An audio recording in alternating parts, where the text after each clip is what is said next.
The next thing that I want to work on, right, is called ba, which we've done before. But ba, and I mentioned it even today, which is when you get the grip on the back of the collar, so that, see how the four fingers in? So I roll it into my thumb, and what I'm doing is point back, right? And again, this is the kind of thing where if you go like this, it doesn't feel anything, right? It's got to be explosive, and you have to drop your elbow, right? So all that southern stuff that you see in Kung Fu, that elbow dropping, like southern praying mantis, right? I think the last seminar, we had a very special guest, Ralph Mitchell, who's a southern praying mantis person, and we were talking about this and we were laughing because people always think of this as striking, but it's a lot for controlling, pushing, and pulling. So, again, if he stood with his back to me, and for police use, there might be some times that this happens, I would come up and do this, and just pull it back, right? There are times when we do this off other things, but the easiest way we do this, which is related, because, turn back, right? Remember I was doing this grip, and I was pushing this way to do by, right? So let's say I have a cross grip, cross, right? So I can't get by so easily.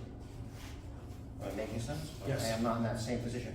But if I pull it this way, am I now making sense? Yes. There it is. And I pull back. Okay, so in other words, if I was here, for example, same thing. When I pull him, oh, there it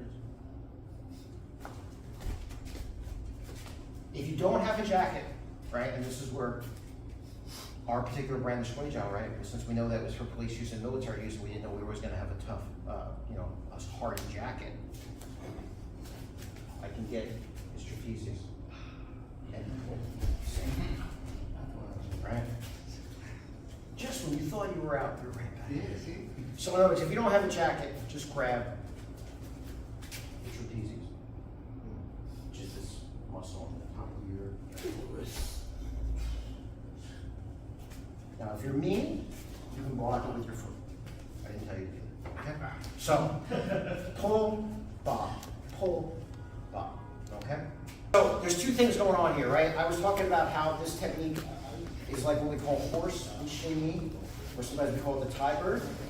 And I said, sometimes you think of it as a strike, sometimes you think of it as a block, sometimes you think of it as a joint lock, sometimes you think of it as a throw.